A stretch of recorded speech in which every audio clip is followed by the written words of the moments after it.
and welcome to my vegan experiment. My name is Kat and this channel is all about veganism, scuba diving, conservation and low waste. So if you like that stuff, please feel free to subscribe and click the bell notification button because apparently you have to do that now if you want to see when my next videos come out. So let's get into this.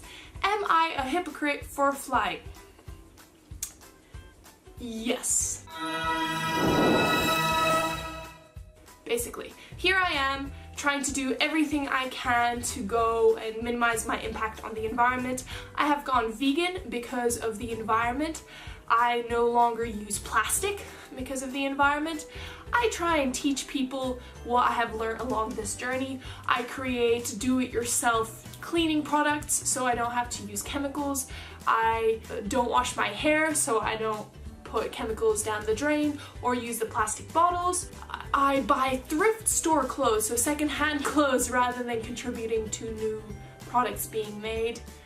And at the same time, I fly. I have calculated, by being vegan in a year, I have saved something like 3,935 kilos of carbon dioxide from going up into the atmosphere. Yay! Now, this might seem like a big number. One return flight from Australia to Europe is 2.4 thousand kilograms of carbon dioxide per person. So if I just do one of those flights, I have basically eliminated all the good I've done in 1 year of not eating meat. Now, if you do compare food miles, there's an awesome website you should check out, the Vegan Calculator, which is also a cool kind of app to check out. You will see that eating locally is less important for the environment than eating vegan. So if you want to decrease your environmental footprint in terms of carbon emissions, going plant-based is the best thing you can do in terms of your diet. Being locavore does help. It's only about 1/5 as effective as the vegan diet. Yay! In terms of planes though, every single plane ride you go on emits a lot of carbon. Now, it does depend on whether you're flying local, if you're flying small or big planes, the exact model. I also saw this very cool infographic here. Oh, whoa! Yeah, do you see it? Yeah, this one. Which compares the carbon footprints of various different modes of transport. So as you can see, walking, yay, is the best, while biking is a very close second, because you do emit some carbon emissions by creating the bike with all these other ones. Now, the other way of also making yourself carbon neutral or carbon negative? Positive? I don't know. Okay. The other way is, of course, planting trees. Now, some of you guys may know I spent about 2 to 3 months this year at Mazzy Farm, which is a wonderful regenerative farm project, which is attempting to create an agroforest, regenerating the land of the local Mediterranean region. I highly recommend you check them out. But basically what these guys are doing are planting a whole bunch of trees, fruit trees, as well as support species to kind of boost the ecosystem, to bring back healthy soils. Nutrient-rich soils mean that the produce created there is also going to be nutrient-rich, which is actually one of the biggest problems we're facing now in the food industry, but that's a different video.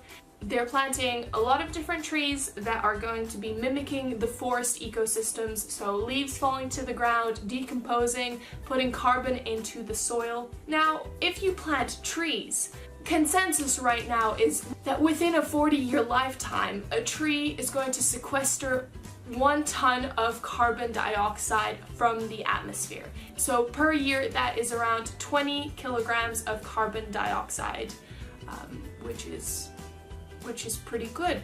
Now, if I have emitted 2.4 tons on just the flight to and from Australia, and I've emitted another about 1.7 tons on the rest of the flights I have made, I would need to plant this many trees. Luckily, this year I have planted about this many trees, and therefore each year each of those trees is going to give me a 20 kilogram carbon neutrality thing. Now, of course, it's not easy for everyone to get out there or to get involved in a project like Mazzy Farm where you can actually get your hands dirty and plant trees. However, if you do want, you can donate to them, and with every, I think, $1 or $5, I'm unsure, they will plant a tree on your behalf, which is wonderful. These types of projects exist all over the world, and actually a couple years ago I gave my friends the present where I planted, let's say, 10 to 20 trees on their behalf, whether that was in the Amazon rainforest or in Indonesia, through One Tree Planted. Very cool charity. As you guys know, I'm into low waste presents. and this is a really great low waste present you can give to somebody, as not only are you not creating waste by buying a new plastic something or wrapping it in whatever, but you are donating a tree, which is then going to be planted and help in rejuvenating the forest. Trees are extremely important as they actually help regulate weather and atmosphere. The enormous issues we're facing right now in terms of the cyclones, in terms of forest fires, rising temperatures, topsoil loss could all be fixed by planting more trees.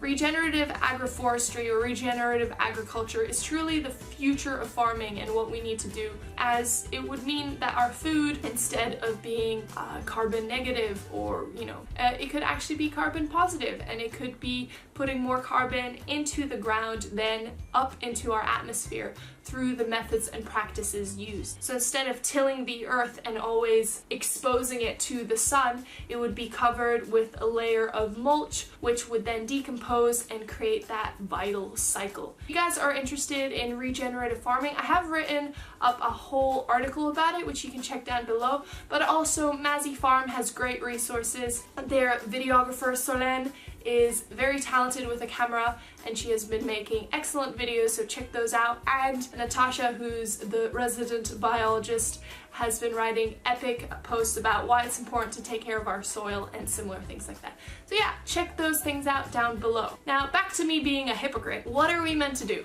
In this world, we're always going to be hypocrites no matter what we try. I have posted a few photos talking about being no poo, no shampoo, not using any shampoo for a year now, and I've gotten comments like, what's the point of doing that and eliminating 10 bottles of shampoo in a year when you're recording this on a plastic camera which has, I don't know, however many parts, potentially made by slaves, essentially. Ha! And the answer to that is we gotta try to do the best we can and pick the avenues in which we want to focus our energies.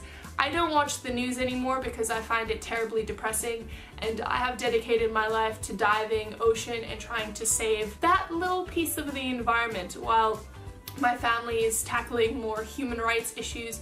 My father works with refugees, my mother works with torture victims, my brother is trying to help the environment as well. We all have different callings and we all have different priorities, but that does not mean we don't see the fact that we're hypocrites in one way or another, especially with flying or, having a nice camera or then wanting to upgrade a phone. But it's about picking our battles, being happy with the choices we make, and constantly seeking to improve and decreasing our impact in any way possible. Currently I'm in the Comoros, which is a really tiny island nation, and I think this is one of the great examples, I guess, of the hypocrisy that we deal with nowadays. Is this tiny island has something like 25,000 inhabitants, yet its beaches are constantly being flooded with plastic. Now, they did not create this plastic waste. It's coming from all over the world because, as you know, plastic floats, and the currents in the oceans are pushing it to just about any deserted beach. These people are getting an enormous influx of garbage on their beaches, and they don't have any proper disposal for them because they don't create it, they hardly use it. So I'm attempting to, along with my boss Hans at the Laka Lodge where I work now, to create a safe, disposable mechanism for that. Also help increase the education levels on the island in terms of how to deal with the plastic, and organizing beach and cleanup days. If you guys want to be part of this, I would really appreciate it. I have put up a Patreon. Different levels of the Patreon donation would give you different rewards. I highly recommend you check it out. If you do get one of the cool Patreon levels, you'd get one of these t-shirts. Look at it. Oh, It's an orca t-shirt in which plastic is kind of in there because it shows how plastic is the real killer, because an enormous amount of marine animals are being killed by plastic every single day. I don't know exactly the statistics because we can't cut open every animal or find them all, but a truckload of garbage is dumped into our ocean every day, and it is showing up on little islands such as Moheli in the Comoros. So yeah, I'm trying to organize beach cleanups, ocean cleanups. Any help from you guys would be greatly appreciated. Or if you just want to get a cool t-shirt and raise awareness in your community about the problem of plastic, click down below. These shirts are for sale, with proceeds going to the Plastic Free Fund. Thank you guys so much for watching. Let me know down below, how are you a hypocrite? Or what are your thoughts about this? Have you planted trees? Will you get into planting trees?